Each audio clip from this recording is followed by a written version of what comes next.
Okay, good evening, everyone. I'd like to call to order the council meeting number 23 for Tuesday, October 17, 2023. And we recognize that we meet on the traditional territory of the LHTAKO DENE Nation. I'll be looking for a motion to approve the agenda, but before we do that, just a couple of little housekeeping items on the agenda. Councillor Rudenberg has requested an item from the council information package number L1 be brought forward, and also under F1 solid waste management plan, guests Tera, Grady, and Olfert will be coming in by Zoom rather than by in person. So with those changes, could I have a motion to adopt the agenda? Councillor McKelvey, Councillor Rudenberg, all in favor? Carried. Okay, now we need a motion to adopt the minutes of the regular council meeting held September 26, 2023. Moved by Councillor Goulet, seconded by Councillor Rudenberg. All in favor? Opposed? Carried. Okay, so at this time I'd like to call to the front Royal Canadian Legion Branch number 94, President Doug Carey.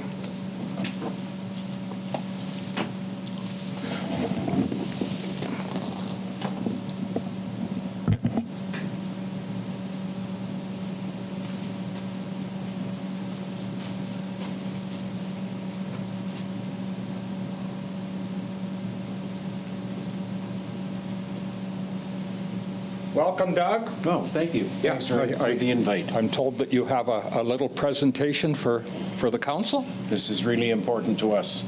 This is a certificate of appreciation to City of Quesnel, Mayor, councillors, and city employees. I would be remiss if I didn't include my friend Matt Thomas for his advice and assistance.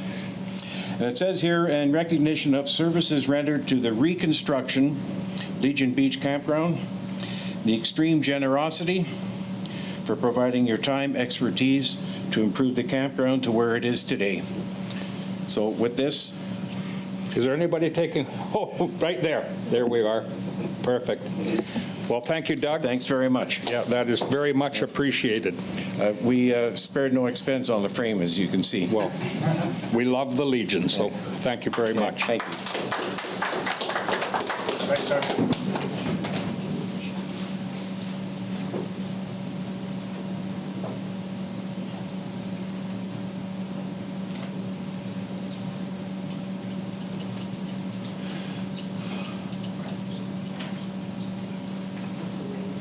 Okay, well, thank you for that. And now we would like to move to delegations and introduce on Zoom, we have Tera Grady, who is the manager of solid waste for the Cariboo Regional District, and Olfert, who is the supervisor of solid waste management. So I'm presuming that we have them on Zoom and that we have the technology working. Hi, Tera. This is Ria. I have Peter from IT here. He's going to quickly ask you a couple of questions and see what's going on our end or whether it's your end. I suspect it's our end because it's both of them. I'm just looking here. Okay.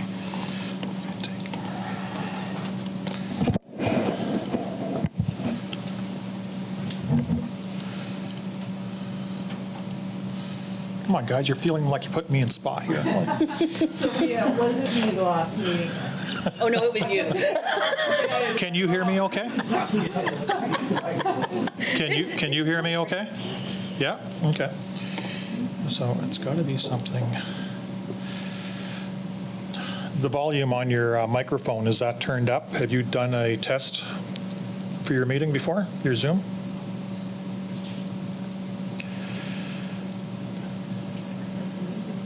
Can you open up your settings and then go in there and actually see if it's recognizing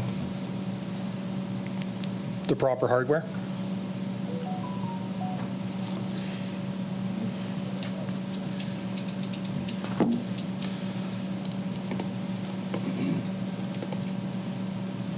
the other delegation said he can hear her, which suggests that He can hear her? it's right in the text of it. Okay. Stewart says, I can hear her. Which makes it seem like we can't hear her, but other people can hear her.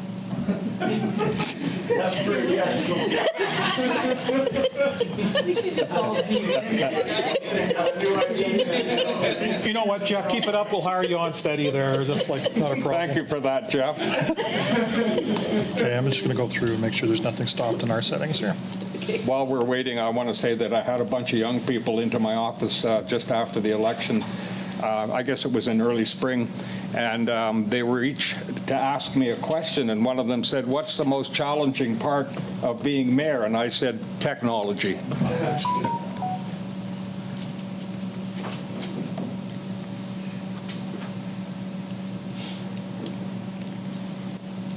Was Stewart also muted when you talked? When Stewart tried to come in, was he also muted? Yeah. What would happen if one of us zoomed in and then just? Is that what? Get a reverberate. Oh, okay. Yeah, that was a little harsh. I apologize, people. Apparently it wasn't like. Hello there. Okay. So I'm I just, can hear Tera talking, and Tera can hear me, it's not coming through on your end. It's just not recognized. trying to find out and see I'll give it another minute or so. where Yeah, the Tera, I issue can is. hear fine. Sorry, thank you. I'm just trying to find out where the issue is in here. So why don't you shut your mic off? And of course, I can't get into all the settings because we're in the middle of a discussion here right now, so just one sec here.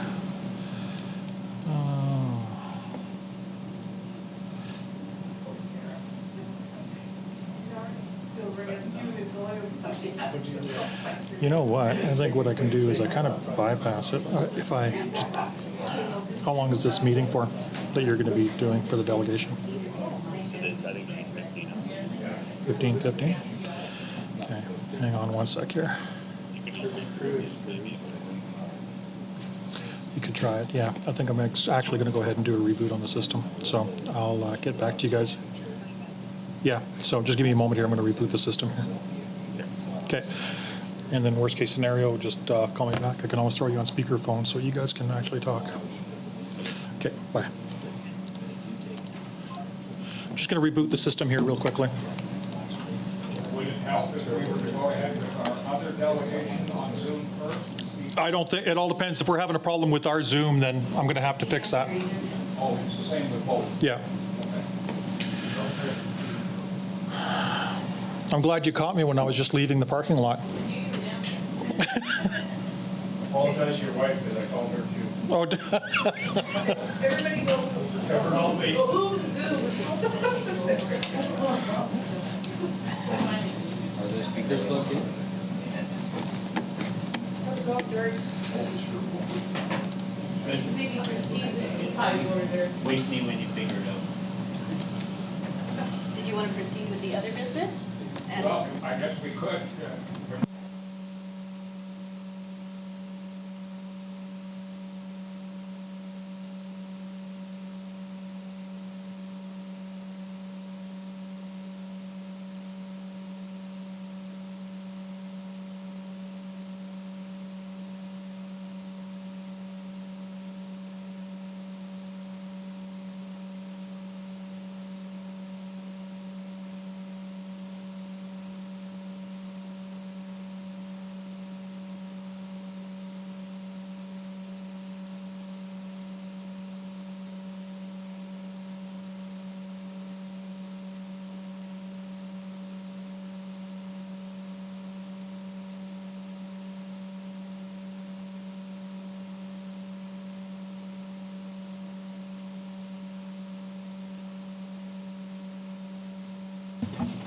So sorry for the technological delay there. So we're going to proceed. We're going to skip over the delegations for this moment and proceed with the rest of the agenda. Item G, items arising from previous special closed meetings. We have none there.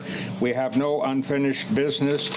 And under committee reports, we have the September 27 Financial Sustainability and Audit Committee summary report from Councillor Vic. Thank you, Mr. Mayor. So this report covers our discussions from September 27th, so a couple of weeks ago, and it's actually to do with what Tera is going to be talking to us about. So hopefully I won't have to fill in the blanks there. I was hoping Tera would. But anyway, we covered our budget 2024 discussion, keeping that going. We reviewed the budget principles policy, which we do every year. And the committee did not recommend any changes. In addition to the regular budget survey, which we use to try and get increased public engagement, the committee suggested putting out a request for early input on social media with responses going directly to budget@quesnel.ca, just to get the conversation going. Additionally, it was suggested that council host a public input session as an add-on to an existing council meeting. So not a separate evening for that, but an opportunity for the public to come in during a council meeting, and we can allocate some time for some Q&A on budget stuff. The suggested time frame would be sometime in early February, so there's no panic to deciding that tonight, but I think that's a pretty neat idea. Spending issues. The one that's looming is our snow removal costs. We're at, well, 2 weeks ago, we were at 90%. It hasn't snowed in 2 weeks, so we're still at 90%. But one significant snowfall will put us well over. So although hope is always a terrible strategy, we're hoping that it doesn't snow until January. Tax ranking trends, always a hot topic. We reviewed our tax ranking trends from the data released by the Ministry of Municipal Affairs. Residential taxation for the average house in Quesnel remains low when compared to taxation for the average house in other communities. We're roughly in the middle, I think that's fair to say. Business taxation analysis continues to be challenging. The rate and the multiplier are amongst the highest. I believe we're at number 12. However, we have to consider that our assessments are also quite low, so that has a bearing on total taxation. So when we're comparing Quesnel with other municipalities, it's not as black and white as some may suggest. So the bottom line is we need to keep an eye on it, and we will continue to do so. We moved on to discuss master fees. The committee discussed some initial thoughts on some increases to the master fee bylaw this year. Staff are working on a draft, and they're going to bring it to us at our next meeting on November 1st. And increases are driven largely by inflation. And I know that's people aren't going to want to hear about increases to their fees, various licenses, et cetera, but this is driven by inflation. We moved on to talk about an idea brought forward by the mayor regarding boundary signage, just in the spirit of education, public education, in terms of where our boundaries are in the city. They're small aluminum signs, and the cost was relatively nominal. And there's a recommendation which I'll be moving, and actually I'll move it right now, that FSAC and Audit Committee recommends to Council that $3,000 from Council initiatives be used to install signs indicating you're entering the city of Quesnel. Okay, that is moved by Councillor Vic and seconded by Councillor McKelvey. Any discussion? All in favor? Thank you, Council. We're just going to interrupt the proceedings here to go to staff for a sound check on the Zoom system.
A question to staff.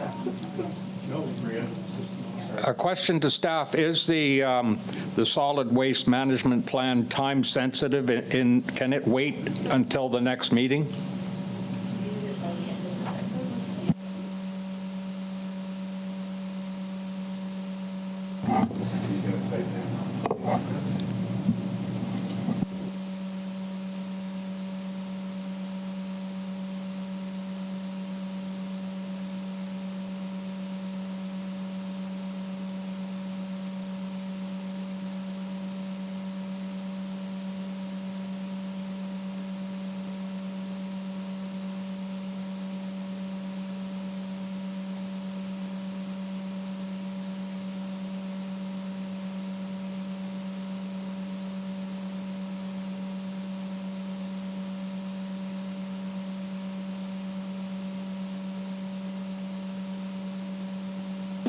I'm sorry for the delay, but let's all remember that people in other parts of the world have way bigger problems.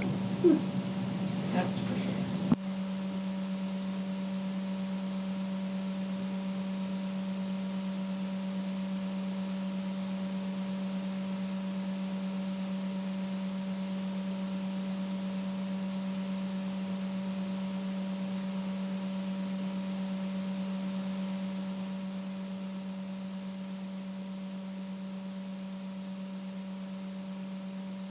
Available for the next meeting, October 24th.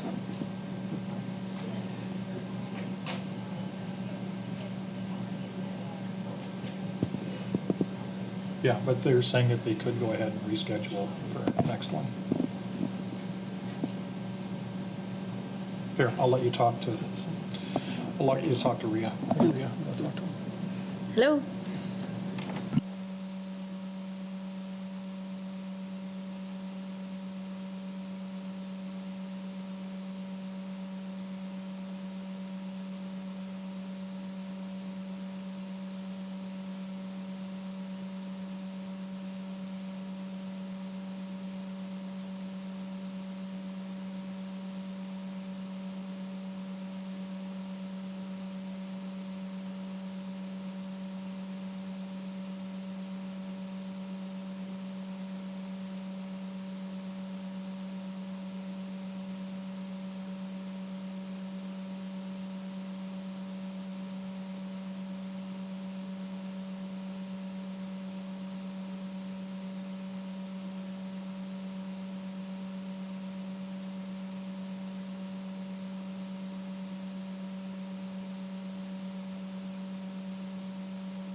Testing, testing. Oh, a human. We heard that. You heard that? Testing, testing, 1, 2, 3. Yep, coming through. 4, 5, 6. That sounds right. 4, 5, 6, perfect. Speak with yours. Okay. Please speak with your outside voice. Okay, are we ready? Voice? Okay. Then are we ready to proceed with this delegation from the, for the solid waste management?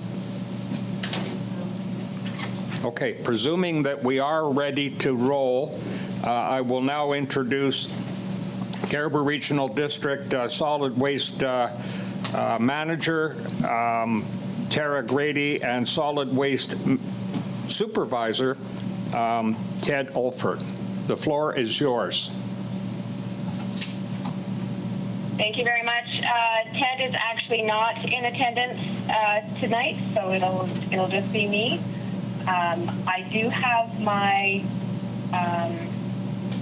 audio off, my speaker off, and I can't see the chat. So if there are any questions as I go through this, please just speak up. But I'll try to just go through the presentation as it was provided to you in the 15 minutes, and then we can have questions at the end. Here.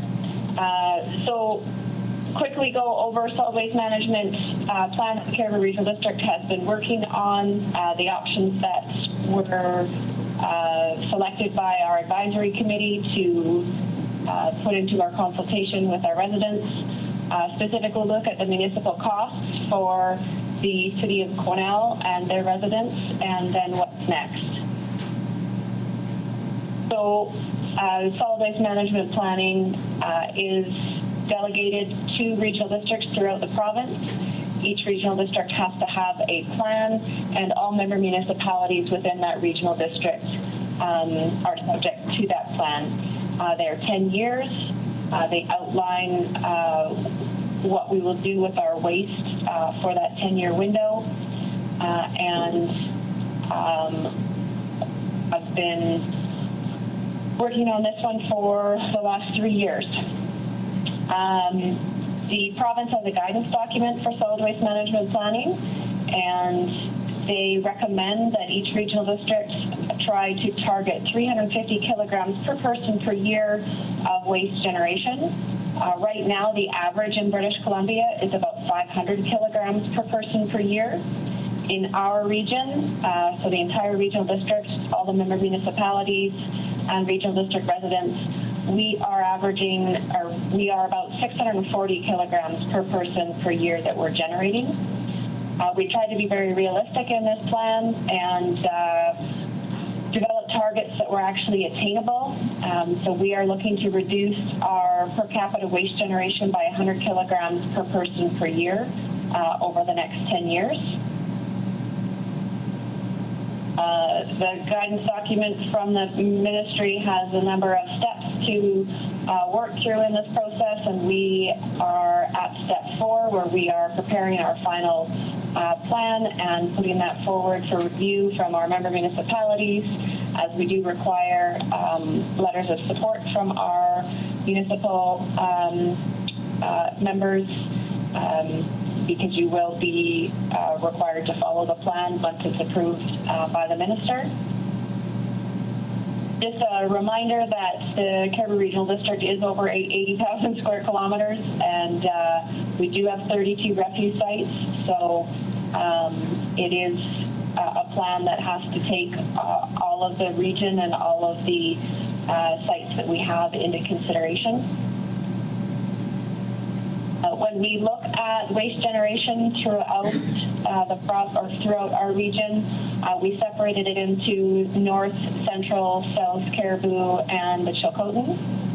We can see that the 39% of all of the waste in the region is being received by the Quesnel landfill. We also have the highest per capita waste generation in the North Cariboo at 705 kilograms per person per year. So we have a little bit farther to go at the Quesnel landfill and all of the inputs into that facility. The other thing that this points out is that our rural sites contribute to the systems, but they don't have the majority of the waste. Most of the waste is being directly called to one of our 3 regional facilities. So when we look at diversion opportunities, we can recognize that making changes at those regional facilities are going to create the biggest diversion opportunities for us. When we did our waste audit in 2019, so the pie chart on the right-hand side of your screen, that's looking at just household waste and commercially generated waste. That's not demolition and construction. So this is not all of our waste. This is just the putrescible household kind of regular generated waste from businesses. When we did an audit of that material, we can see that almost half of it is organics. However, we also recognize that we struggle to get our hands on those organics. It's one of the biggest challenges we have with organics diversion. We have very limited curbside collection throughout the region, which is how most municipalities, regional districts access their organics is through curbside collection. We can also see that there's a significant portion of both residential and commercial recycling still in our waste. So the residential recycling is material that is being thrown away by residents, perhaps because they don't have access to a recycling depot, or perhaps it's because nobody is stopping them from throwing those recyclables away. The commercial recycling we'll speak about in a little bit more detail in a future slide. This slide just indicates how much material we're currently diverting. So of 60,000 tons of waste that's produced annually in the region, just over 17,000 tons is being diverted through recycling or through concrete and wood waste diversion. We have a very small amount of yard and garden waste that we are currently composting. So you can see the remainder is being landfilled, and there is that 32% organics, quite a bit of construction and demolition material, the commercial recycling, residential recycling, and then there is a remainder that there is no other home for but the landfill. This system funding is regional district system funding. The City of Quesnel may choose to fund your landfill differently, but this is what we used in our consultation to regional district residents. Just indicate that the majority of our solid waste costs are covered through taxation. Tipping fees do contribute, and we were trying to encourage increasing that piece of the tipping fee pie by moving toward increasing our user pay systems. Overall, that wasn't really well received by many residents anywhere. So the 8 strategies that we were looking at, I'll just go through quickly through these slides. I will point out that in our phase 2 consultation that we did in May, we had almost 1,200 surveys completed throughout the region, but unfortunately we had very, very low participation from City of Quesnel residents, and I'm not sure why. We did hand out survey information actually right at the landfill. We had newspaper, radio, and social media campaigns, but for some reason we just didn't get a lot of uptake with Quesnel residents this time around. We did have fairly good turnout at our in-person meeting in Quesnel, but again, the numbers for in-person throughout the whole region were still only 100 people. This is the option summary for all 8. So you can see that overall support for most of our options was fairly high, between the strongly support and somewhat support. Again, the user pay has the most opposition, with 41% not supporting and 2% strongly support. this is the finances for City of Quesnel. We'll look at those as we go through. So establish a diversion and reuse center. This is something that was very popular for City of Quesnel respondents, all 38 of them across our general results. It is a very popular option, providing a space for people one-stop drop their unused or unwanted reusable items, opportunities for storage for furniture and bulky items. This is the requesting that Recycle BC provide multi-unit residential building recycling. City of Quesnel does not provide the recycling service to its residents. It is direct service through Recycle BC. Recycle BC is trying to increase the amount of multi-unit residential building recycling in the province, so I think this is a good fit for some communication between the city and Recycle BC about increasing how many multi-unit buildings they are currently servicing, if any. Increase the commercial recycling. So the recycling regulation in BC right now does not include any recyclables generated from the industrial, commercial, or institutional sector. It specifies only residential generated packaging and paper products. So that means that there is not a steward, there's not an agency that is managing commercial recyclables. And currently Recycle BC's cost per ton for its program is over $400 per ton to manage their recyclables.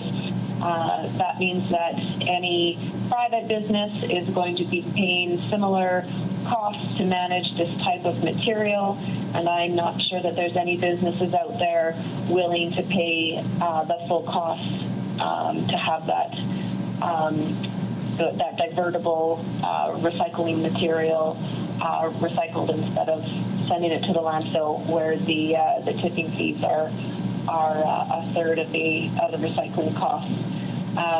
We are continuing to lobby the province to provide solutions for this type of recycling. There will be a statement from the province in 2025 on this topic, but we're hoping to find some short-term solutions.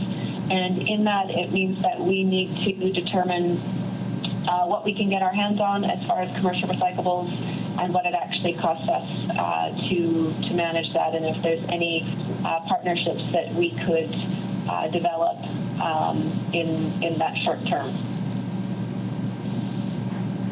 Food waste prevention.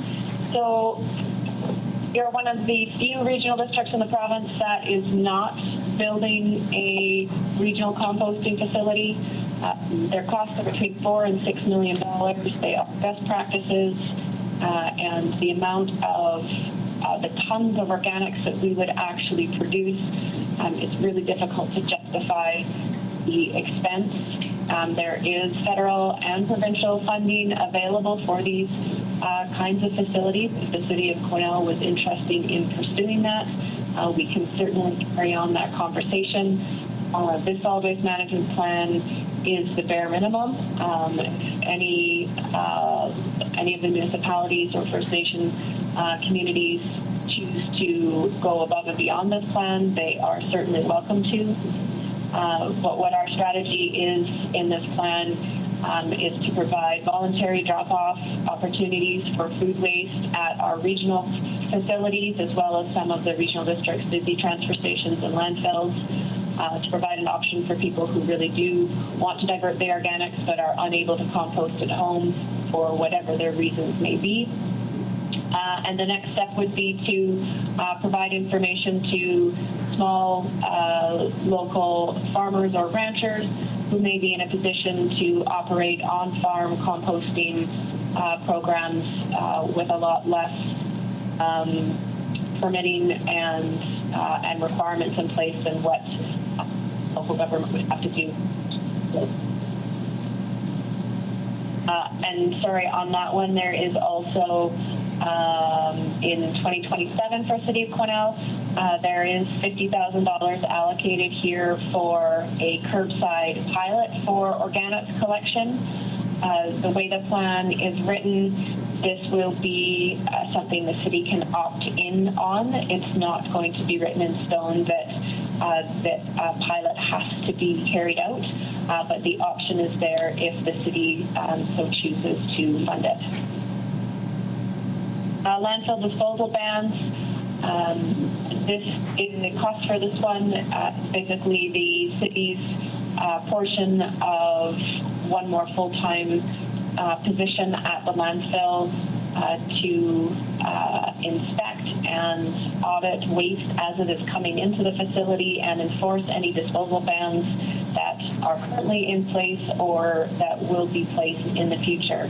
Specifically targeting recyclables and hazardous materials initially, so anything that can readily be recycled on site through the commercial cardboard drop-off or at the Recycle BC depot for residential material, or anything like electronics or batteries, household hazardous waste, flammable liquids, all of those things that have recycling drop-off available.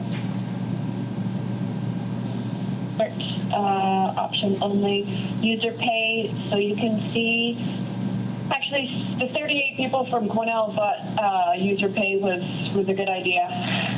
But they were the rarity across the rest of our results. Our residents were highly opposed to user pay. User pay isn't usually implemented to actually pay, like to cover the cost of solid waste management. It's usually initiated to act as an incentive for people to change their habits, because you can accept recyclables or organics with no charge and only charge for garbage.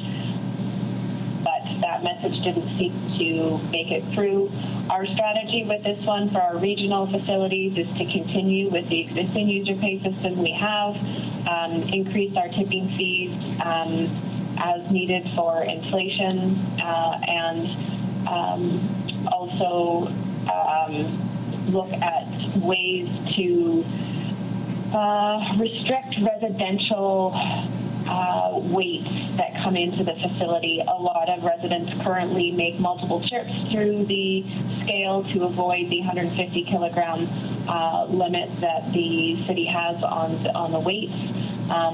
There is options with the software that the city is using at their scale house to actually tie weight limits to a license plate, and you can have a limit on a monthly, 2 monthly, quarterly basis as for how much free weight can come into the site. So there's opportunities there to still have a user pay system, but not universally or unilaterally charge for every trip across the scale. Curbside garbage and recycling. This is something that the regional district inquired with 19 different regional district communities. Overall, the regional districts had their response from most areas that they really were not interested in curbside recycling. Red Bluff, however, did have almost 72% in favor of the service and had almost 12% participation. Overall, throughout all of the surveys, we had 13.6% participation, so it was not too bad for Red Bluff. So the intention with Red Bluff is to move forward with regional district provided curbside garbage collection based on a utility for each household receiving the service, and then work with Recycle BC to also launch curbside recycling service, direct service through Recycle BC at the same time. Sample of the areas around Quesnel that we did survey. This is back to the costs. I'm probably over time, so I'm going to wrap up this last one. This plan will be going to the Cariboo Regional District Board for final approval on December 8th. In advance of that, we would like to have letters of support from our member municipalities so that we can submit this plan to the Minister of the Environment for review and hopeful approval early in 2024, or sometimes you have to wait a couple years. Okay, thank you, Tera. I'll now open the floor to questions. Councillor Vic. Thank you, Mr. Mayor. Tera, can you hear me okay? I can, yes. Okay. And this is the second time I've had the benefit of hearing about this, about the plans here. And I've actually had a couple questions since the first go around. Regarding the user pay, and I apologize if this is more of a city decision rather than in your purview, but there was discussion of at one point where we would introduce smaller bins at perhaps a lower cost per year, garbage bins, and then the size that we currently have in most residences is a larger bin, I guess, but many don't fill that bin, so there might be opportunity for smaller bins. Was that ever, maybe Director Bolton knows what I'm talking about here? So yeah, that would be a city question. So we do have the two sizes right now. I don't know that we've ever looked at a third size, but we'd have to talk to Director Thomas to see whether or not our residential truck could handle a smaller size. Yeah, the objective being if you have a smaller bin, you put less in it. And if there was concern over the user pay fee increase, well, you could have a smaller bin and just manage your garbage more effectively. That was, I guess, my first comment. And then regarding the potential for diversion of organics to a partner in agriculture, has there been any outreach to any agriculture partners, potential partners in the North Cariboo who'd be willing to entertain a pilot to take some organics? Not yet, so that's what we are proposing in this plan. That will be one of our first steps around the organics, is to provide that information out to farmers and ranchers who might be in a good position to compost that material and utilize on farm. They have to use at least half of the material that is composted on farm. And so that's what we've identified as our first step in this plan. So to date right now, no, there has been no outreach done. But theoretically, there is interest anecdotally? Or are you just drawing on best practices from other communities? It's drawing on practices from other communities. We do have interest. We do have a facility, an on-farm facility just outside of Williams Lake. So there's opportunity for learning from that facility north, or maybe the operator of, because that operator does not own that ranch or farm. They specialize in composting, and so they are doing this work on somebody else's farm. So there is opportunity for that same kind of scenario around the Quesnel area. Maybe it'll be with the same individual. Maybe not. It's really about putting that information out there through a request for proposals and seeing what kind of interest there is and what those proposals are. Thanks, Tera. Okay, thank you, Councillor Vic. Now I'm going to go to Councillor Elliott. Thank you, Mr. Mayor. And thank you, Tera, for your patience. It's been a little challenging with our technology. But it is an extensive report. This same with me the second go around.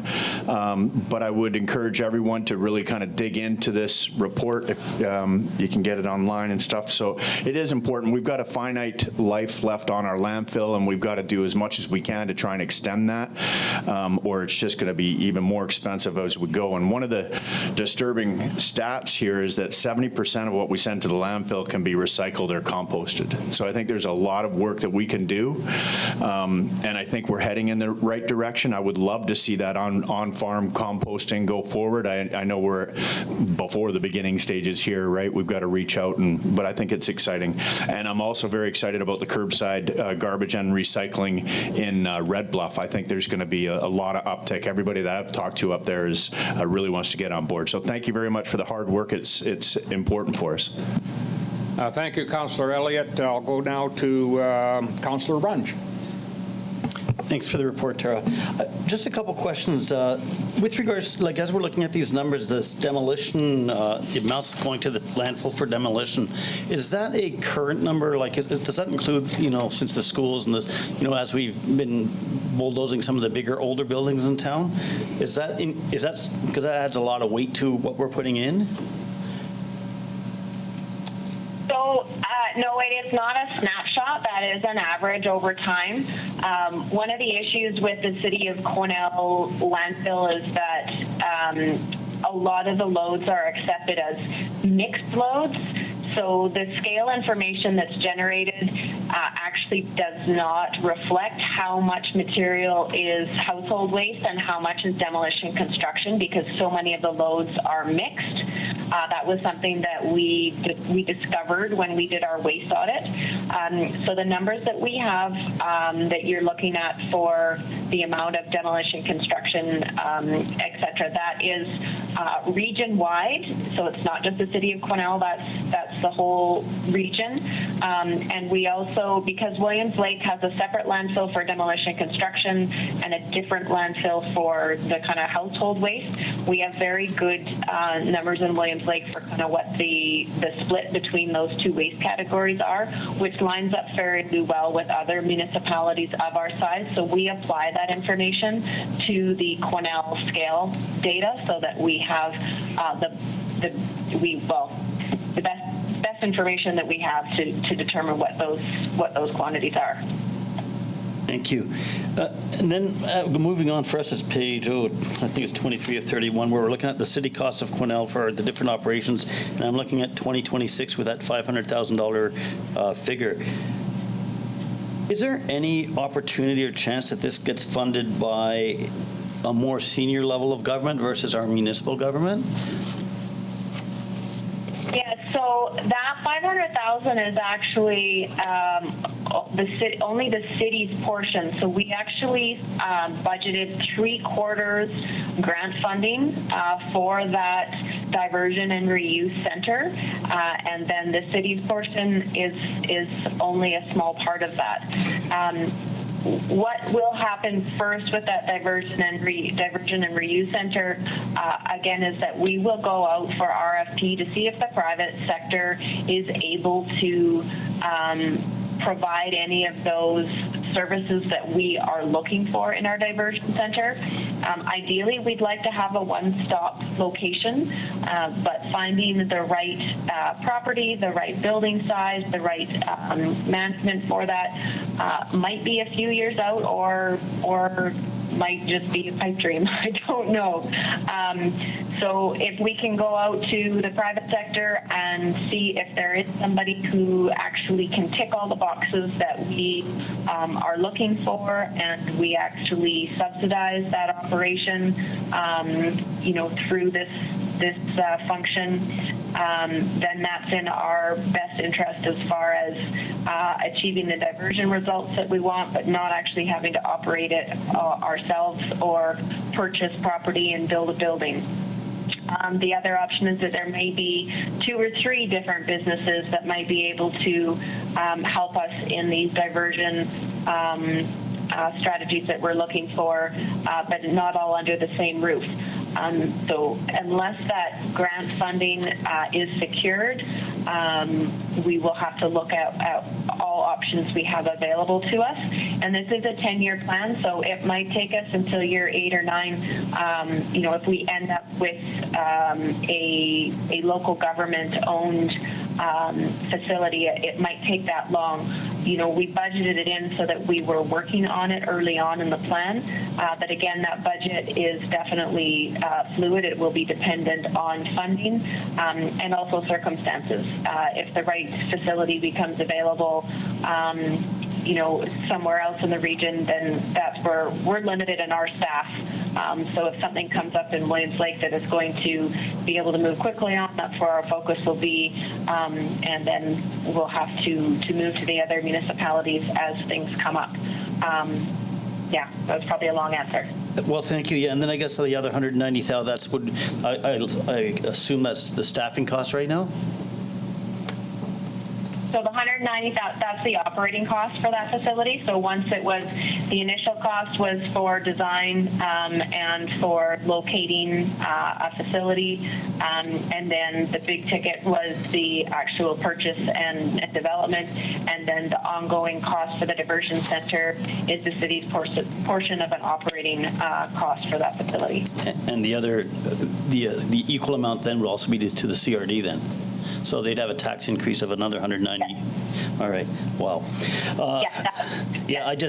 I'm moving on because I'm just asking some questions. Sorry, as we go through this, and maybe I should have gone to the finance report. But the $400 a ton for organic waste diversion. Has there been any discussion with regards to possibly seeing if that could somehow be incorporated into some of our larger industrial partners and maybe used as feed for their ponds and things like that? Or is that totally out? Is that like, you know, because maybe that could be used to feed the, to feed the ponds, I'm hoping. Just, as another thought, just for. Organic? Yeah. Not that I'm aware of. Okay. I'm not. I have not come across that as an option anywhere. And then just because I'm most likely one of those people that goes over the dump more than once sometimes, but often I pick up garbage for various households, and so I end up driving, because I have the truck, I drive it in, and I just, those are some of those things that you do want to consider. I sometimes question our 150 kilograms or whatever. Not that I don't really question it because I should be there, but when you're picking up for a lot of people, if I have to make multiple trips, I'm actually just increasing my greenhouse gases with my truck when I could have been just as easily with, let's say 220 kilograms, and it would have been one trip. So just greenhouse gas-wise, we want to think about that, I think, as a larger item also. Anyway, thank you very much. Great report. Thank you, Councillor Runge. I'm going to go now to Director of Finance Bolton. Thank you. Just one thing I wanted to point out when you're looking at these costs is that we are currently paying for a reuse center and a recycling center, so those operating costs would go away if we created a diversion center. So there's some offset to some of these costs we're looking at. Thank you. Okay, thank you. Are there any further questions? Councillor Vic. Sorry, Mr. Mayor, one more. Tara, when we're reviewing the expanding access to multi-unit building, we did discuss this at the FSAC meeting as well. I'm wondering, do we have any statistics in Quesnel on, or is the onus on us to collect the statistics on which apartments and multi-unit dwellings are not offering recycling capability in their place of business or place? So when Recycle BC started providing curbside service, there were a few buildings that they were providing pickup to. When they transitioned to glass collection at the curb, I believe they stopped servicing the multifamily buildings. I don't have direct access to the information, and because the city is not a collector, you wouldn't either. What the city does have is the summary of how many buildings there are, how many doors there are, and certainly striking up a conversation with Recycle BC to make sure they have that information and making that request that they provide that service is a great starting point. But yeah, I don't actually know if there is any service happening right now. So if I understand that correctly, Recycle BC has given commitment to collect the recycling, so they will collect it if it's there to collect, but not all apartment buildings are participating. Is that correct? Yeah, so Recycle BC BC, the way they have it set up is that they will provide an incentive to a hauler to collect that recycling from a multifamily building, but the multifamily building has to supply the bins or the containers that the hauler will collect from, and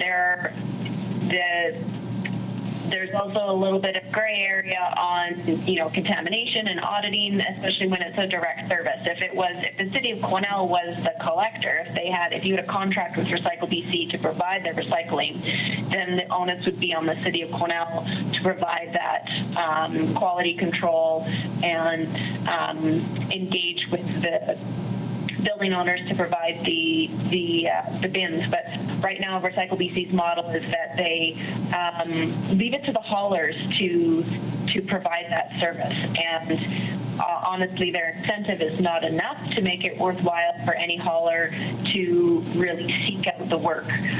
So given that Recycle BC is the direct service provider for Quesnel, I think they should be a good example for their program and work with the building owners and the haulers to have that service provided. So, it's definitely a conversation to start and see where it can go.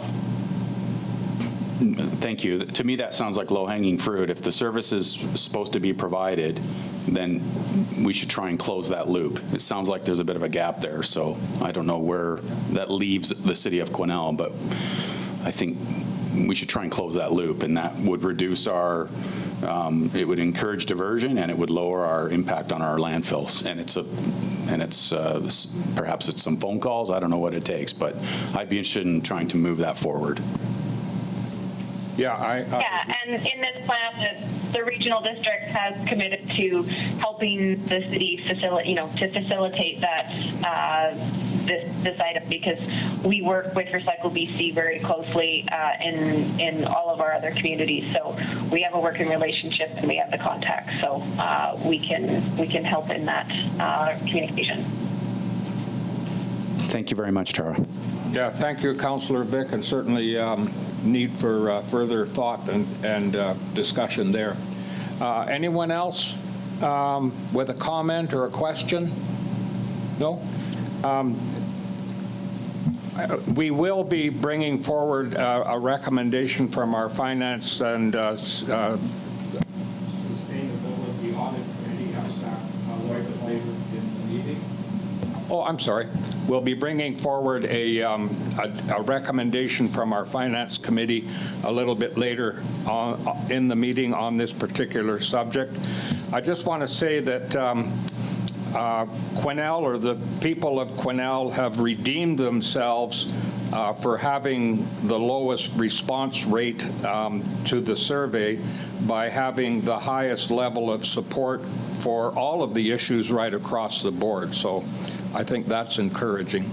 I'd just like to take a moment to thank Peter and Rhea on our end, and you, Tera, on your end for dispatching the technology gremlins for us and letting us move ahead. So thanks so much. And you can stay tuned if you wish for the record. Our council is going to deal with the recommendation. Otherwise, you're free to go. In fact, we've got another delegation coming in on Zoom. So thank you, Tera. All right. Thank you very much. I will sign off. Thank you, Tera. All right, we would now move to delegation number 2, and this is Stewart McIsack with INDesign Consulting Services, bringing disc golf to Quesnel. And so, Stewart, the floor is yours.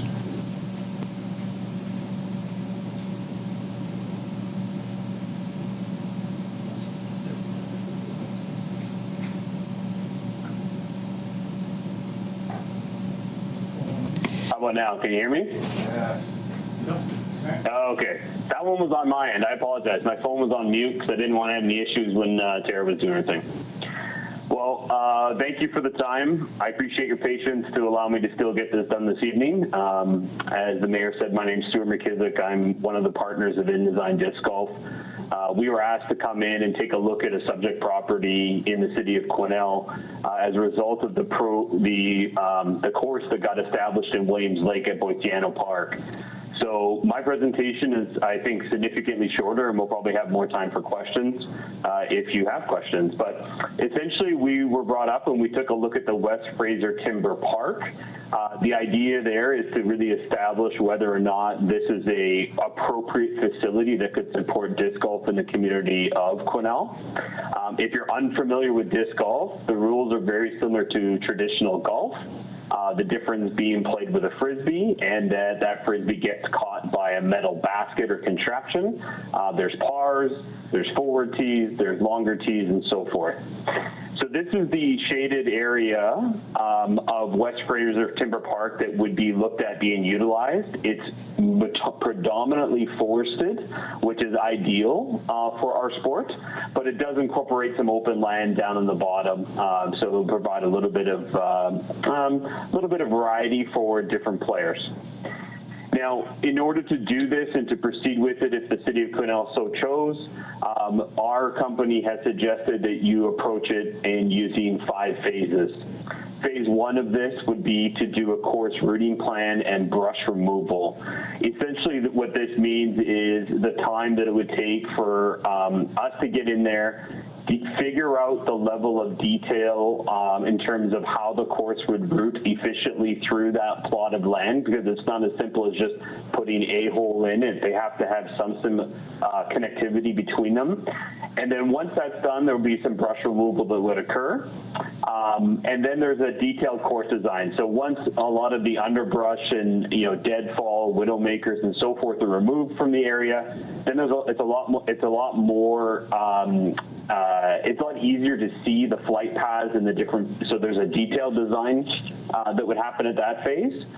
And then there's layout, marking, and the tender walkthrough. I assume the construction would go out for some sort of tender process. If you wanted us to participate that to ensure that we are inspecting the expectation in that, we would be happy to, obviously lay out the locations, make sure everything, we've seen courses being installed after design that are, tee boxes are facing in the wrong direction, for instance, to give you an idea. Then there's construction overview, and there's a grand opening and introduction to disc golf if you wanted a clinic for the community, something we could come by with some professionals that could show folks how to use them. Oftentimes with that, the city would get custom stamped discs. These could be given out to the juniors in the community or anybody who might show up. They get a starter pack and they get off on their way, but we would provide some sort of facilitation there to get the community involved in the sport. So this is a more detailed laid out of that design and construction phase. I'm not going to go through this here. That's in front of you. I'm happy to answer questions on it at the end, but it sort of talks about each of the different tasks that would follow in those 5 phases.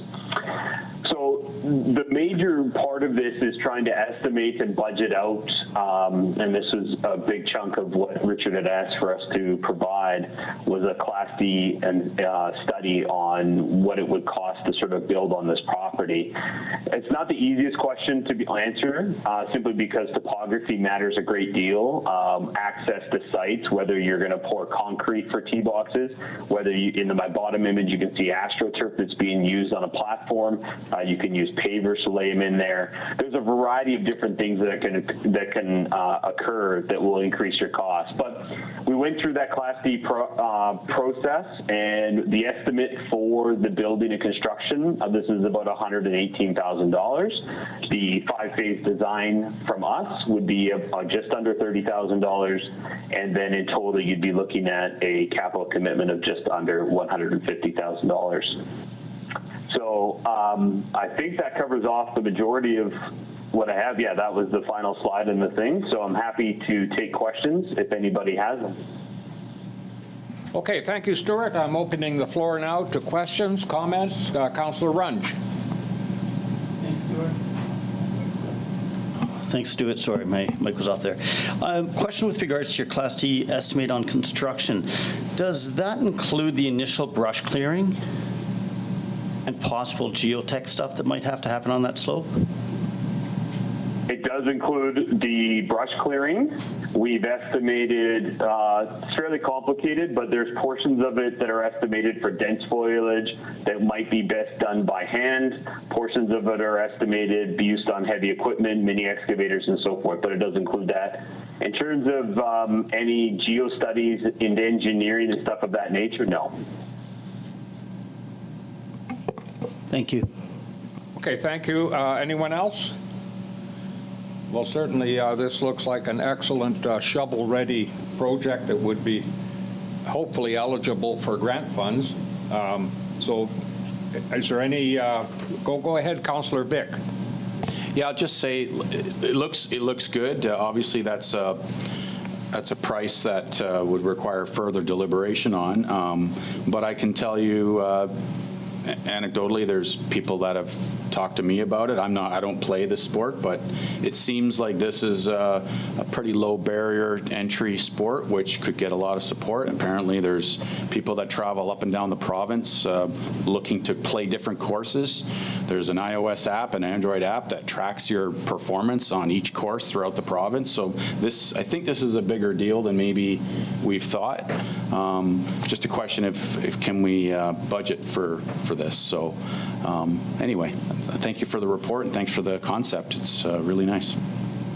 I'm going back. Yeah, I'll share with you on that case that the sport of disc golf has gone from, sorry, is that okay? No, you're here. Go ahead. Go ahead. Okay, great. Yeah, the sport of disc golf has grown tremendously through COVID. It was one of the big gains through the pandemic. Essentially, there's a Professional Disc Golfers Association. That association's membership nearly tripled over the 4 years. And seeing with big wins in junior development, it is a very high usage, low cost investment in the community. It's, if you look at the price of a skate park or tennis courts or whatever that might be, those are very, very high cost items. And, and frankly, with the sport, it has a big, broad appeal, as you mentioned, Councillor. Kids play it, adults like myself play professionally, and then, we have seniors that will play. And to give you a bit of an anecdote on one of the properties that we did develop, it was developed in 6 years ago. It now sees more than 100,000 rounds per year. Okay, thank you for that. Anyone else? Is there any, go ahead, Councillor Runge. Yeah, just one question. I think it's a great idea. The communities that have run this for multiple years, do they have annual maintenance costs that they share with you?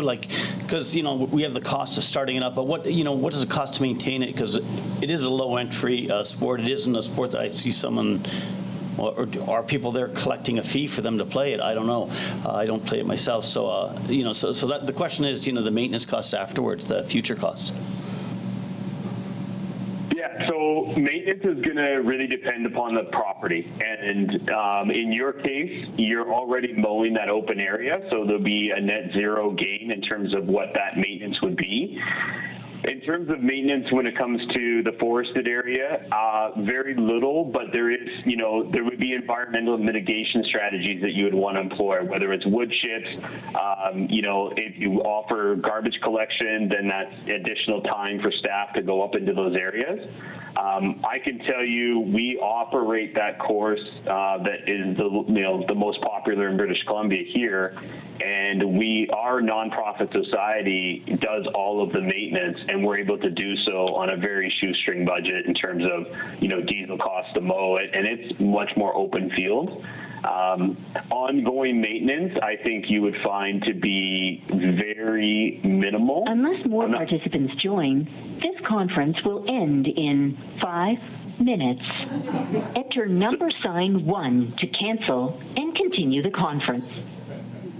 Okay, I'm not sure if you heard that too, but I got that in my ear. So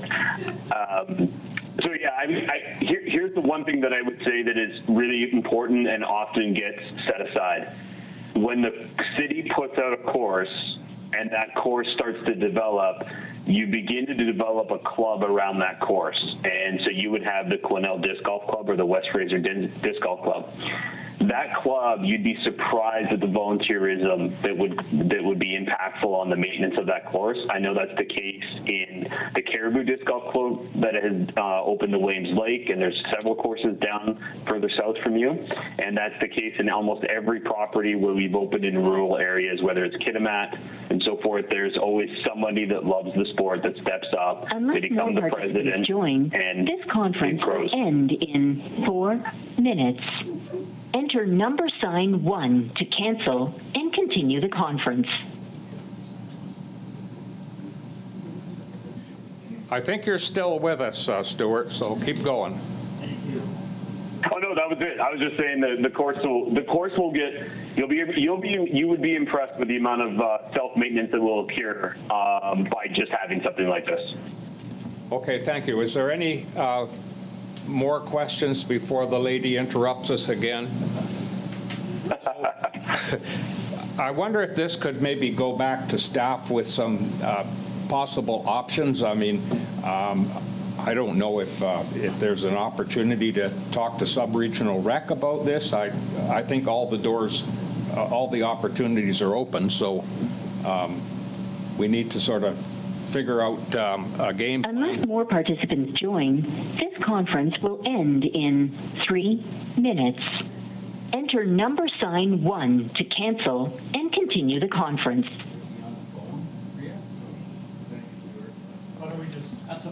Okay, I think we're going to just close this off and move ahead, because we do have a lot of other agenda items before us, and then we have a closed meeting even later tonight, so we're going to be here for a while.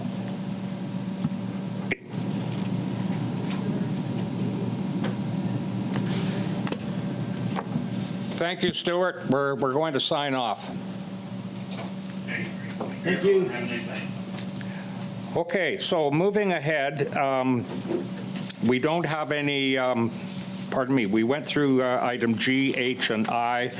We got to I1, and I number 2 is from myself, and this is regarding the Public Safety and Policing Committee meeting held October 3, and I don't have a chair summary at this point. It will be coming, but there also is, I think, a resolution, yes, a resolution that Council approves the 2024 Public Safety and Policing Committee annual agenda, or pardon me, annual schedule as attached to this agenda. So if I could have a mover, Councillor Elliott, Councillor McKelvey, any discussion? All in favor? Carried. Thank you for that. Now I go to Councillor Runge for the report on the Policy and Bylaw Committee summary for October 5, 2023. Thank you, Mr. Mayor. All righty. Are we ready? So, has everyone read this report? Let's go. So we've discussed a few different things here. The first one was our themed sidewalk policy, and it will be coming up later hopefully for a vote. We reviewed, discussed, and updated some of the changes in the new themed crosswalk policy that was brought to us, and we'll hopefully you've read it. It's going to be voted on a little bit later.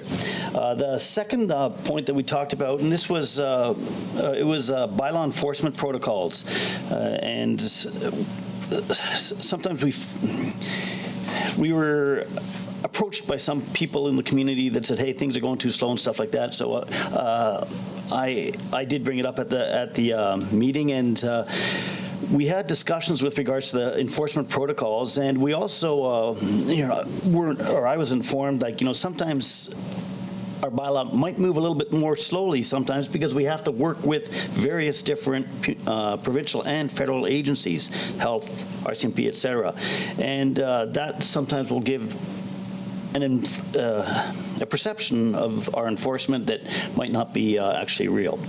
Anyway, so this was for information only. Currently, no recommendations. Just letting you know that we talked about it. The other thing that we talked about was a city staff report. When we get reports brought here to the table here for all of us around the table here, that those reports consist of certain things. The intent of assuring that information shared consider issues that possibly wasn't in all our previous reports. What our climate issues, future financial costs, outside consultations. So we're going to have, we're looking at that, discussions about requirements, headings, and specific departmental requirements with updates to the report format will be shared by staff at a future PAPCOM meeting and then with us. The final thing we talked about was the written correspondence, IWC 7. We talked about that at our last council meeting. At PAPCOM, the committee reviewed the suggestions of the written correspondence to Council IWC 7 policy, and we approved the updates to sections 2, 2.2, and 3, as well as discussion points regarding the intent and the flow of routing communications, and that will be voted on later. Okay, thank you, Councillor Runge. Any questions coming out of that? There's no recommendations, no resolutions coming out of that. Seeing none, we'll go to the next item, and that is item number 4, the October 10, 2023 North Cariboo Joint Advisory Committee meeting, and Councillor Rudenberg is to report. Thank you. Minutes of the meeting will be coming out shortly. The majority of the meeting was taken up with a strategic planning discussion, and what we have in front of you is a resolution to approve the meeting schedule for 2024. I know that there might perhaps be a change, or did it already get noted, the change for NCLGA? Okay, so NCLJ has changed their meeting dates. So we'll just move the schedule ahead as presented, and then if we need to change the May meeting, we'll come back for that. So are you moving that? And I'm Yes. looking for a seconder, seconded by Councillor Vic. Any discussion? All in favor? Carried. Thank you, Council. Now we're going to go to the October 11th Financial Sustainability and Audit Committee and the recommendation for the Cariboo Regional District Solid Waste Management Plan. And that's Councillor Vic. Can you tell me what page we're looking at? Sorry, Mr. Mayor, I'm a little lost. What page are we on here? Are you making that motion? I'll make the motion. I don't think it's on our report here, but I'll make the motion that we adopt the plan. Yeah, that we approve the plan or adopt the plan. Councillor Elliott seconds. Or is there any discussion? Could we just... Councillor Runge. Yes, sorry. Could we just see the plan? It's not in our report here in front of us. And so, or give me a second just to get onto the digital version. You want to go back to the... There is no digital version of the plan. It's just what Tera had outlined. You have it in your agenda package, hard copy. You should have. No, I do have that. I do have that, but I thought we had a number of points here. Are we deciding on one, or is it just... No, the motion is basically to approve the plan.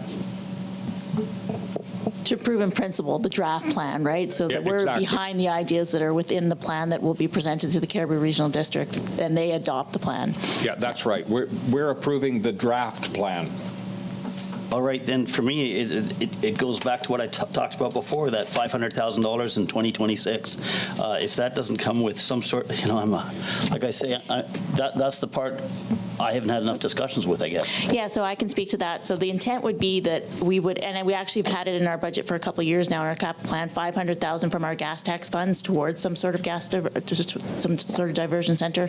So like she said, we would try to get as much federal and provincial grant funding as we could, and then the CRD and the city would have to split it, but we probably would both use our gas tax funds for our portion. Perfect. That's the discussion point I missed. And then the second portion of that would be the $190,000. How much of a difference is that in the wage cost? You said that we'd be moving people from one place to the other. Would it be net zero or 50%, or what are we looking at? And I'm Just to be clear, it's all contractors, it's not our employees. It's all done by contractors at this point, and looking in the future likely. It would be slightly higher for sure, but again, like Tera said, until we determine exactly what the facility will be doing, what types of recycling and reuse it'll have in it, we can't be for sure, but it's not going to be a huge increase. It's not 190,000, that's for sure. Because I believe the reuse center we have right now is just over 8,000 a month we pay for the reuse center we currently have, plus we pay towards the recycling depot, right? Yeah, thank you. Yes, so in principle, I'm definitely with this. I think we're missing some things with regards in this process. I sometimes feel that we may have people from non-regional district stuff dumping in our dump or whatever. Do we track that? All those types of things. And I'm not sure where that comes into the discussion, I guess is my question. In principle, I'm all for this. It's going to take some time. I think we're going to clarify those things, I hope, in the future. Thank you. Okay, after all of that, do I have a seconder? Seconded by Councillor Rudenberg. Is there any further discussion on this one? Okay, I'll call the question. All in favor? Opposed? Carried.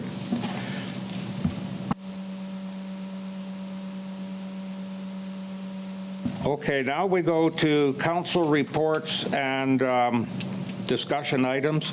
Council report number C2B/23, council committees and appointments policy, and that goes to me.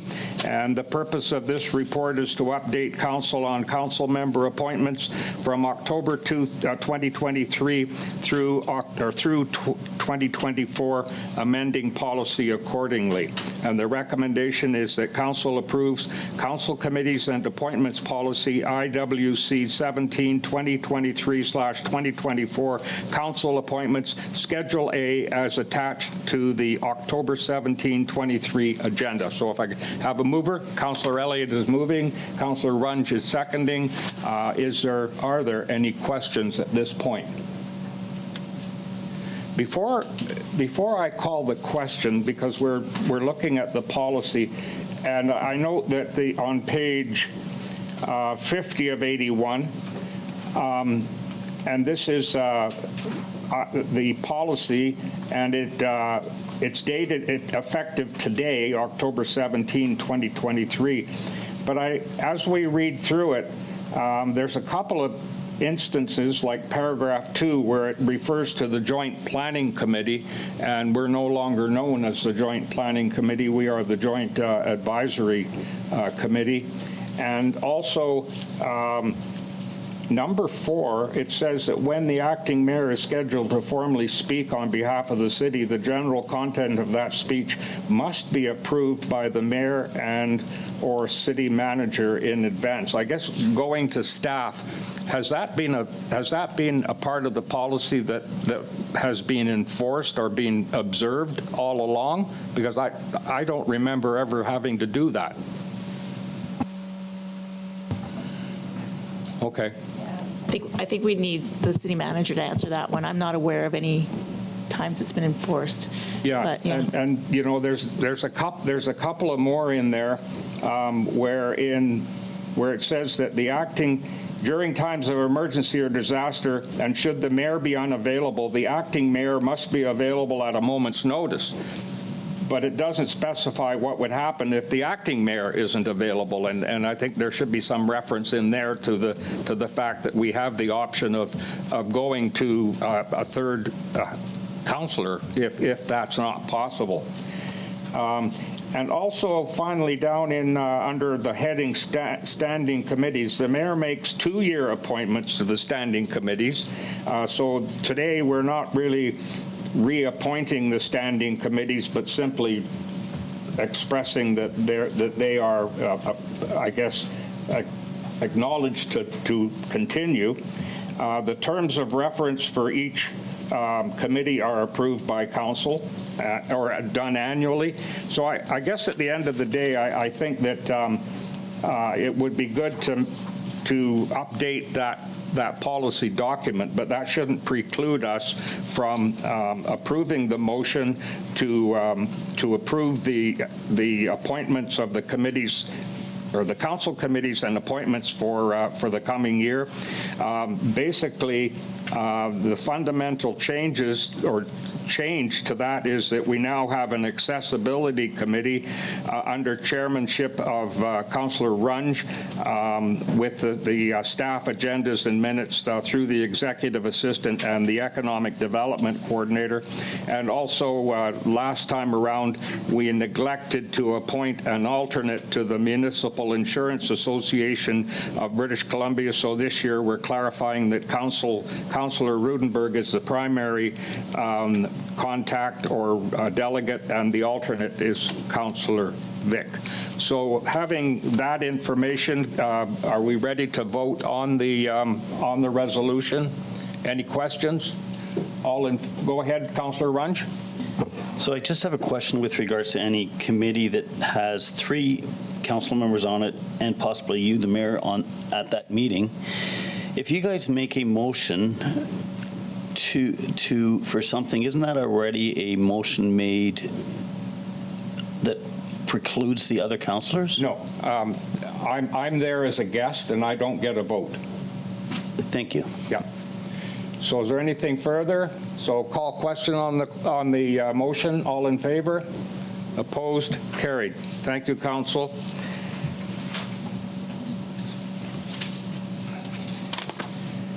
So the next one is that we're going to go to the reports from the UBCM convention, and the first report is mine.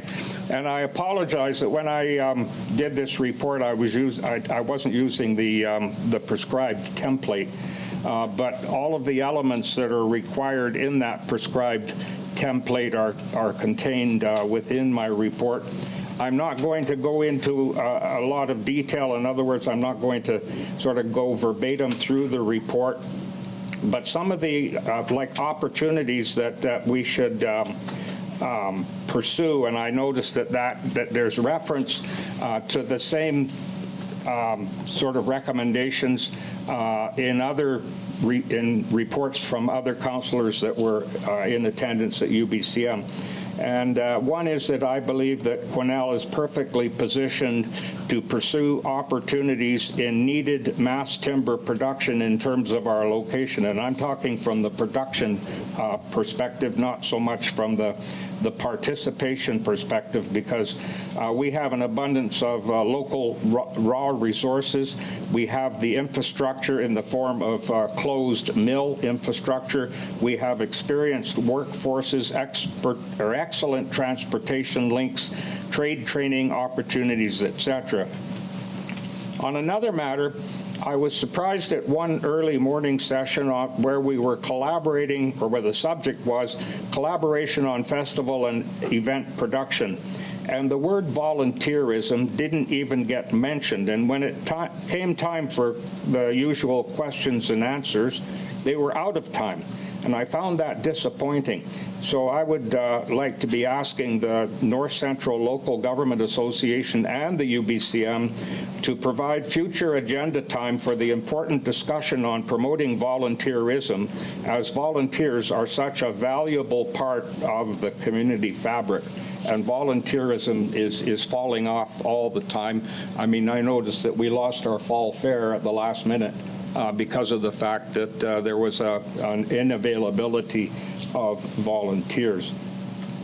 One other sort of takeaway, and I really look forward to following up on this one, and that is that on the spur of the moment, I took the liberty of inviting CRD Area Director John Massier to sit in on our meeting with the Ministry of Forests as we were to discuss the Fire Smart program, particularly as it pertains to the interface area around Quesnel, located primarily outside of the city limits.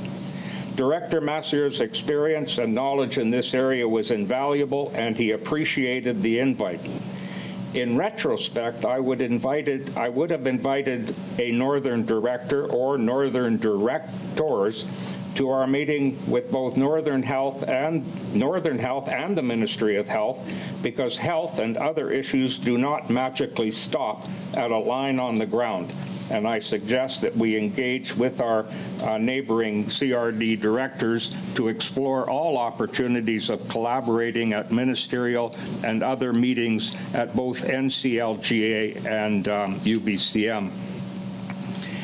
Further, there was a discussion on changing or emerging emergency management legislation, assistance in fostering a healthy environment for volunteerism, pressing for more detailed provincial leadership and guidance as we advance our reconciliation efforts through UNDRIP and DRIPA and opportunities in mass construction and more. Finally, I just want to say that I was disappointed that our request to meet with the Minister of Transportation and Infrastructure, primarily on the North-South Interconnector project, was not accepted. I just want to make it abundantly clear that we are not giving up on this project. We are in the process of building our solid business case, making this critical northern BC transportation issue. This is not just a Quesnel issue. This is an issue that is important to the economy of the entire province, particularly northern British Columbia. Letters have gone out to all municipalities and regional districts north of 100 Mile House, and now we're expanding that letter writing campaign to include Indigenous communities and all stakeholder users of Highway 97 through Quesnel and through northern British Columbia, including trucking, busing, industrial, medical, institutional users of Highway 97. At the UBCM, I met with the Port of Prince Rupert and have their letter of support on its way. The North Central Local Government Association's letter of support arrived recently here, and it'll be on your next council agenda. I will be presenting a solid business case to the minister in person in Victoria early in the new year. And also, as an afterthought, I think it might be good, an opportunity to explore possibly pursuing the North-South Interconnector project as it affects northern BC, the transportation, the main, pretty well the only transportation corridor from northern British Columbia to the rest of the world by road. And there's maybe an opportunity to get on the agenda of the BC Natural Resources Forum that's coming up in Prince George early next year. I'll leave it there and open to questions.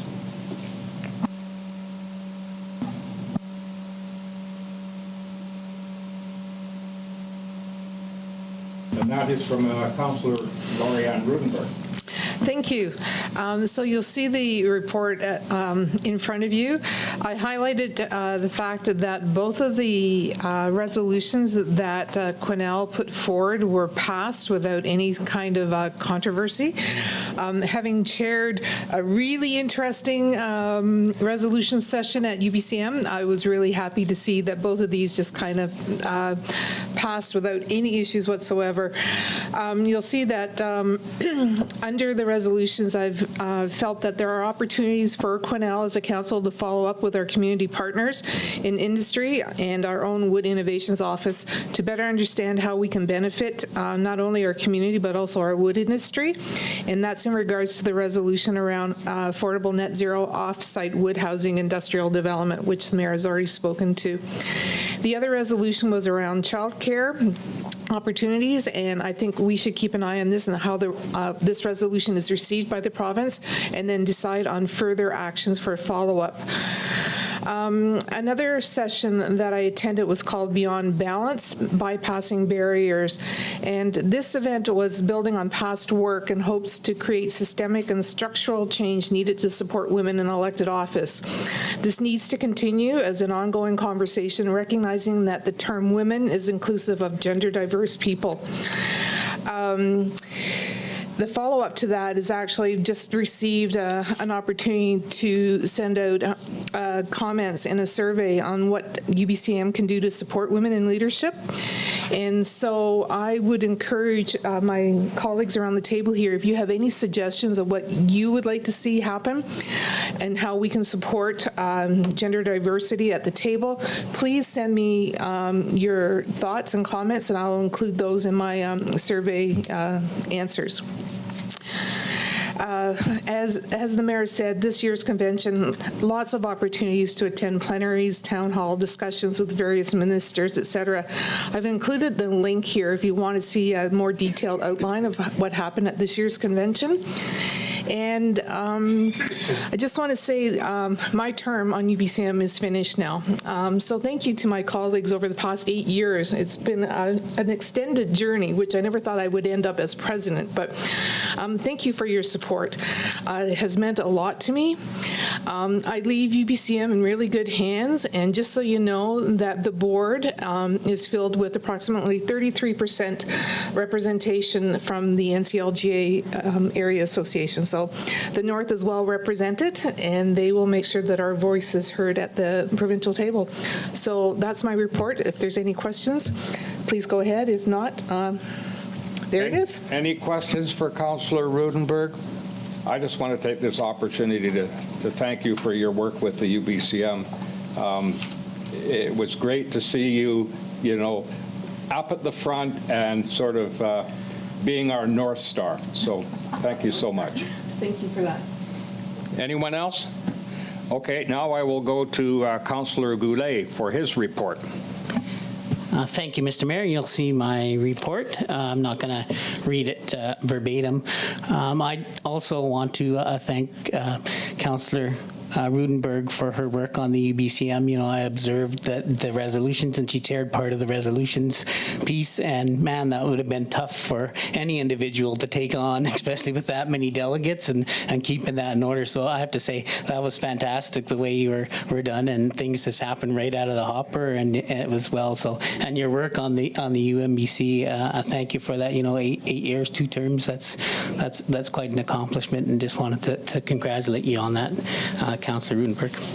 So my report's enclosed. There was so much, it was hard to pick 3, things that are important and the city should follow up on. It was a jam-packed UBCM. There was everything from reconciliation to management plans to mental health to poverty to housing to everything. And, the theme was balancing all of this, and how do municipalities balance that? I think it came back to, and how do we try to work together to do that balancing act? The lesson learned from the path to reconciliation, it was a great opportunity to hear that there is no one size fits all. I think we need to think about, not just implementing things, but sitting back and taking in and saying, how can we promote things that you would like to do, and how do we build that relationship moving forward? The UNDRIP and the DRIPA, I think we need to do some work on what those are. There's 2 pieces there. UNDRIP is more of a federal.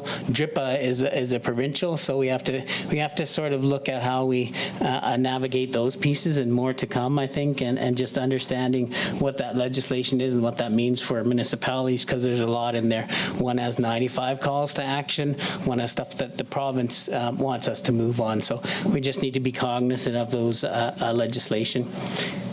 I was looking at, community safety, and that was just a huge conversation about management and how municipalities are struggling with things that happen outside of their control, natural, things that just come up, floods, wildfires, everything, and municipalities are making decisions now and need to tighten up how we do our legislation and how we work with the UBCM right across the board, so that we can advocate quite quickly with the province when things happen that are beyond controls of the municipality. So I think there's some legislation that can be redefined as we move forward and bring those 2 meetings and just have that conversation. And I'm not going to go into the ministry meetings were there. Every ministry meeting we went to, I think we asked for money, but that's the usual ask. Whether we get any or not, unknown, right? So there's a big unknown. We can always ask. To the mayor's point, a little bit disappointing with the Ministry of Transportation. I think we should have been having that to put our case forward for the interconnector. So I'll take any questions. Fantastic, and we need to continue that advocacy work. So. Okay, thank you, Councillor Goulet. Any questions? I just have one question, Councillor Goulet, and it's under paragraph 5, right at the end, where you're referring to the Ministry of Municipal Affairs. And you got a sentence there that says that the city feels that we have high-quality water. Is that something to do with the move towards chlorination? Like, I look forward to talking to you further on that one, so thank you. Yeah, that is. Thank you, Mr. Mayor. That was in our presentation and part of a study that the urban system did that said we do have, high quality water. So, and that was mentioned, and I think that was it the minister, somebody at the room said, oh, that's it. That's an interesting point when we gave our presentation to them, from the urban system. So, yeah. Yeah, thank you. Anyone else? Okay, now I'm going to move to Councillor McKelvey for her report at her first UBCM. Thank you, Mr. Mayor. Yes, I was a bit overwhelmed at my first UBCM. It was a challenge to find a lot of the sessions, which I did find, and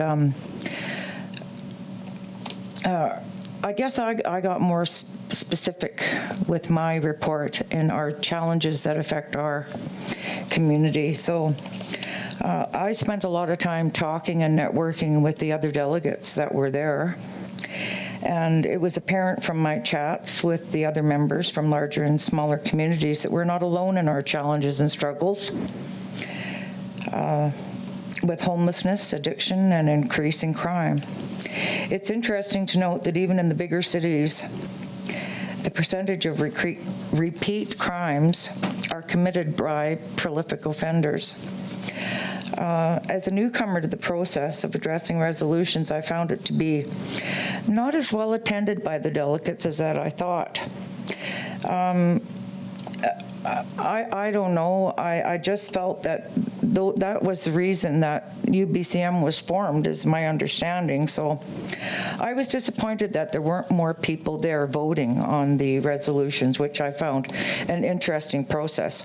Also, I want to thank Councillor Rudenberg for her incredible skills in facilitating that process. We are well represented in the North, and I didn't realize that it was a 33% figure, but that's about it for me. And I enjoyed the sessions. I found them informative. I was most happy to get out of the city and get home, though I have to say I am a country mouse. Thank you.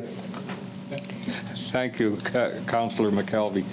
I just want to say that I don't know, I've lost track of how many UBCMs that I've been to. I know that my first one was in the mid-'70s when I was when I had to sort of fill in as a staff person, and it's not usual staff people go to UBCM, but the mayor of the day drugged me along to a UBCM, so that was a long time ago.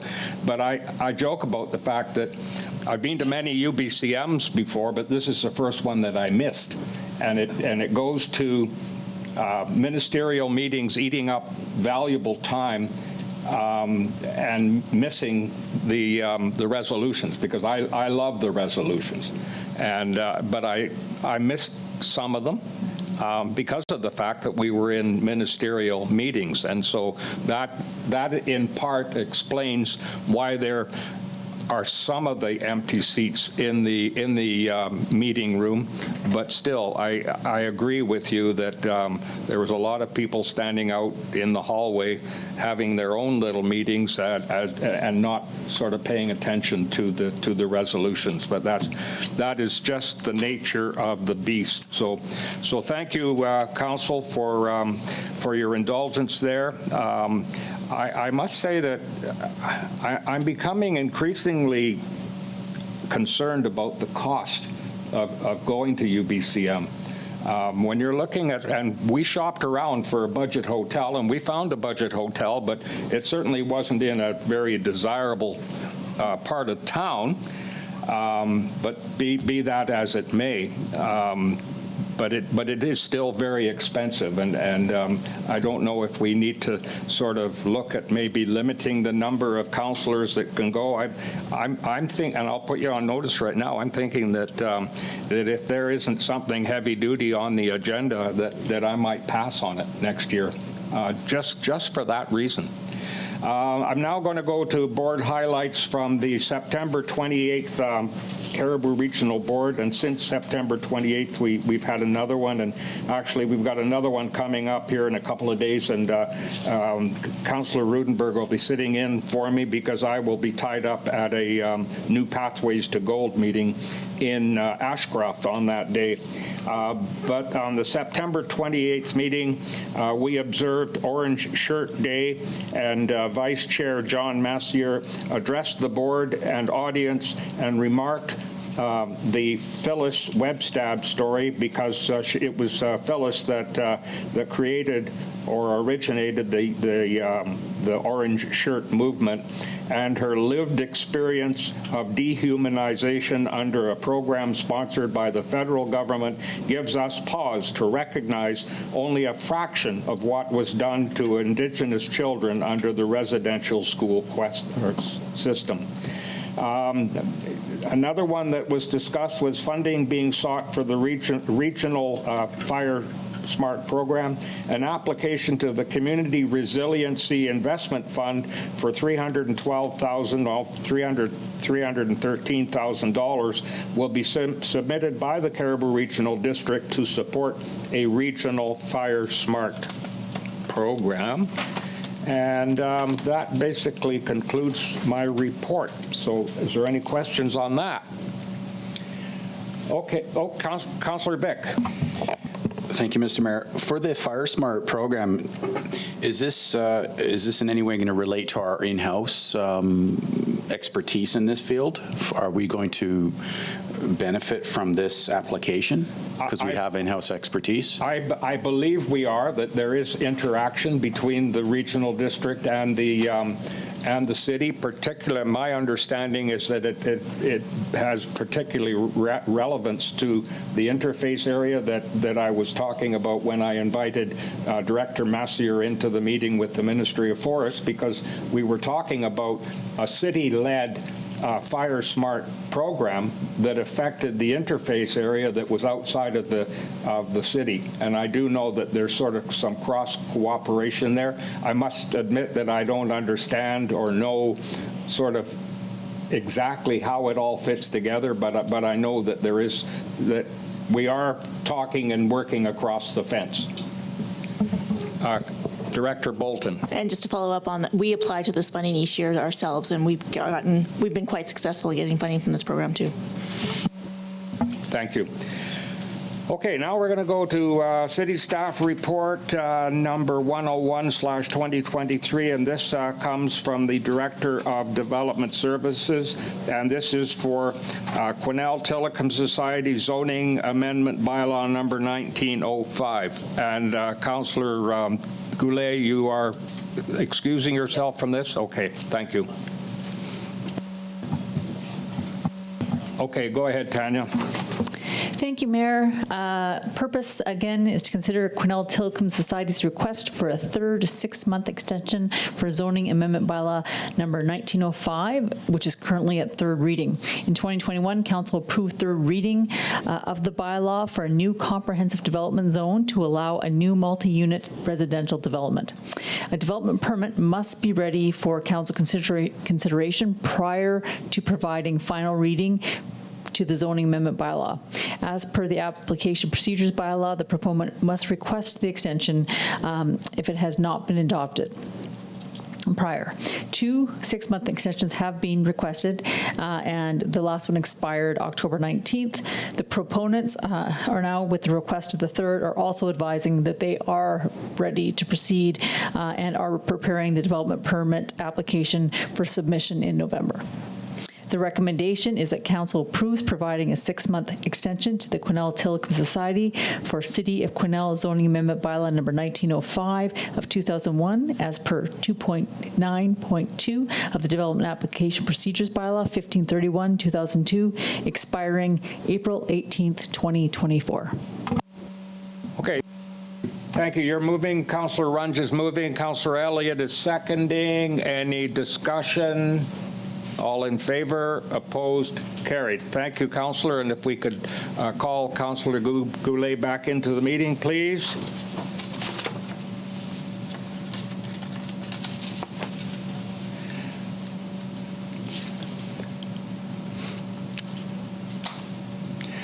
Okay, we will now move to Admin Report 100/2023, and this is from Director of Corporate and Financial Services on specialty crosswalks, which I presume are the same as themed crosswalks. Yeah. Thank you.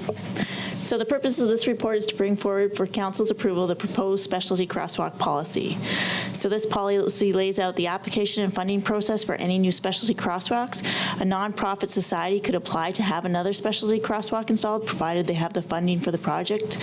The policy outlines the application process, the applicant's responsibilities, and design considerations. The policy does not apply to the 4 specialty crosswalks already installed. So the Policy and Bylaw Committee has reviewed this policy. It is attached, and so the recommendation is that Council approve the specialty crosswalk policy CC27 as attached to the October 17, 2023 Council agenda. Thank you, Director Bolton. Okay, we have a recommendation that Council approve the specialty crosswalk policy CC27 as attached to this agenda. A mover? Moved by Councillor Goulet, seconded by Councillor Rudenberg. Sorry, it's getting late. Is there any discussion? Any, okay, all in favor? Opposed? Carried. Sorry about that. I didn't have my recommendation highlighted in felt pen, and that is serious business over at this part of the table. Okay, the next one is Admin Report 102/2023 from the Deputy Corporate Administrator, and that has to do with Council Correspondence IWC 17 amendment. The purpose of this report is to bring forward for Council's approval the proposed amendments to the Council Correspondence Policy as discussed at the Policy and Bylaw Committee on September 14th and again on October 5th. Those changes are Section 2, addition of subject to Section 5, Section 2 again, addition of for information only, and under Section 3 we redirected specific correspondence from the former Executive Committee to a special closed meeting of Council. The recommendation is that Council approve the amendments to Council Correspondence Policy IWC 17 as attached to the October 17th, 2023 agenda. Okay, thank you, Council. We have a recommendation in front of us along with the accompanying policy. You're moving, Councillor Runge? Yeah, but I do have a point of Okay, clarification. Councillor Runge is moving, and now Councillor Runge is going to comment, and Councillor Rudenberg is seconding. Thank you. I believe we're talking about IWC 7, not IWC 17.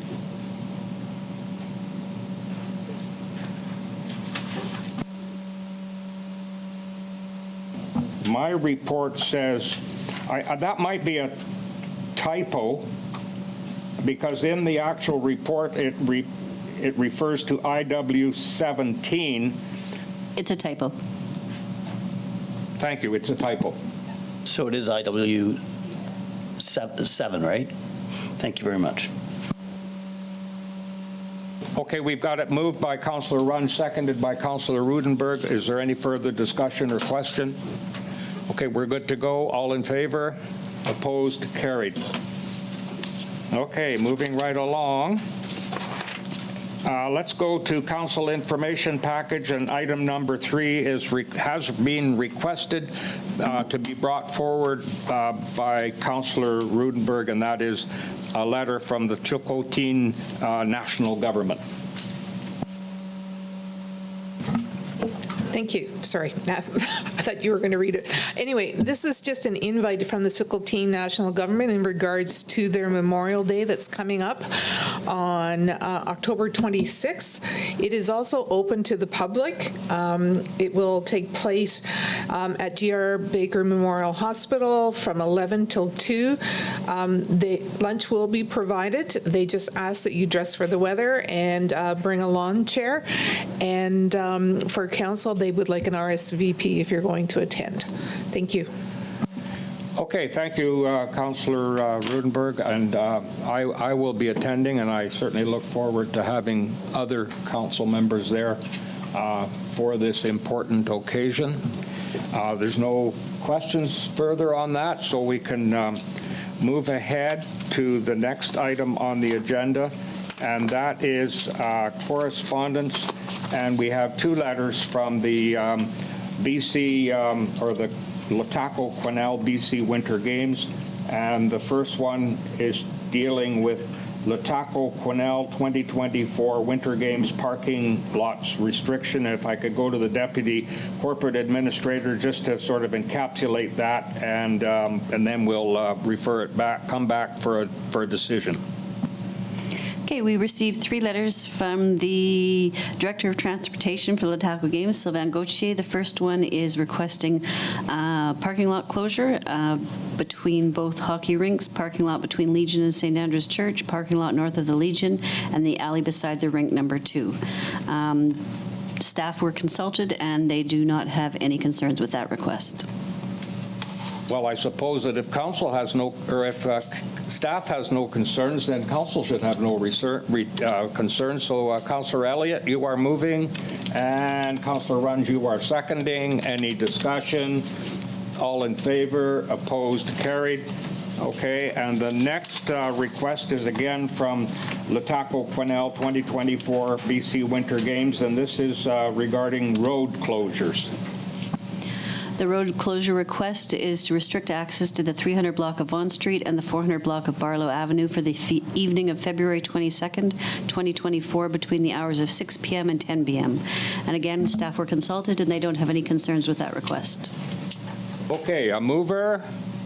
Moved by Councillor Vic, seconded by Councillor Rudenberg. Any discussion? All in favor? Thank you. Carried. Okay, I think we're getting near the end. We've got bylaws, yes. There's another letter. Oh, there's one more letter? Did I miss it? Oh, pages are stuck together. I don't have it. Oh, yes, I'm sorry. Again, from the LHTAKO Quesnel BC Winter Games, use of Johnston Bridge. I'm sorry I missed that one. This request is to allow School District 28 buses to use the Johnston Bridge if the Quesnel River Bridge is closed due to an MVI or other emergencies. Staff was consulted, and they would not make determination on this. I will refer it to Director Bolton. Yeah, so this isn't a simple one to just approve. We've got to talk to our bridge engineers. It depends on axle weights, all sorts of things, whether it would have to be a supervised crossing. So I think this one, we just prefer you refer back to staff to continue ongoing conversations about whether or not we can do anything for this. Okay, so I presume then that a resolution is, go ahead, Councillor Runge. Could we have a motion that if accepted by staff in principle, we accept this as a council? Like or is that too early for that? Yeah, I think we've got the bridge engineer and everyone involved. I don't know that we'd want to pass that resolution until we get that advice. So would a resolution to refer this to staff be in order? Okay, Councillor Runge? Thank you. And seconded, Councillor Vic, to refer this to staff for report back to council if necessary. Okay. All in favor? Carried. Sorry I missed that one. Okay, so bylaws. We're going to go now to, one moment, bylaw number 1951, permissive tax exemption bylaw for third reading. Moved Councillor Elliott, seconded Councillor Vic. Discussion. All in favor? Opposed? Carried. And again, bylaw number 1905, City of Quesnel zoning amendment bylaw number 1905. And I believe that this is the one that deals with the Telecom Society again.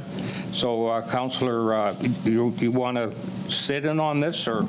Mayor, there's actually nothing required under that item. I just noted the bylaw that it's been addressed under item K. Okay, so we can just go ahead with the vote, I think. No, we don't need a vote on that. We don't need a vote? No. Oh, yeah.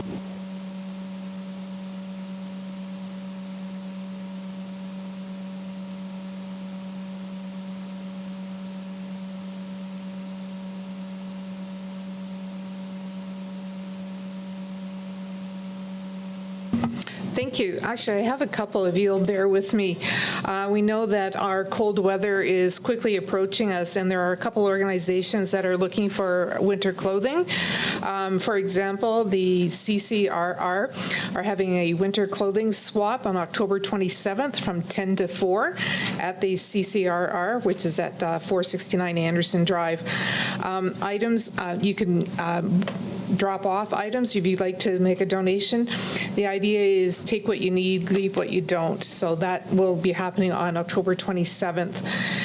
The next one I'd like to bring to your attention is that Amada House, the Amada Transition House, is also looking for winter wear for their clients. So they're looking for items such as scarves, gloves, toques, boots of any size, jackets, etc. So if you have anything lying around you'd like to donate to Amada House, they are more than willing to take it off your hand. So yeah, I have those two. Thank you. Okay, thank you, Councillor Rudenberg.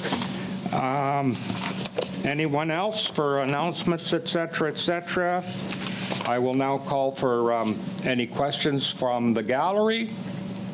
None? Okay, with that, I entertain a motion to adjourn. Moved by Councillor Runge, seconded by Councillor Vic. I know that was a vote. Okay, all in favor of adjournment, and we'll just take a bit of a break here before we move into a closed meeting. Thank you, Council.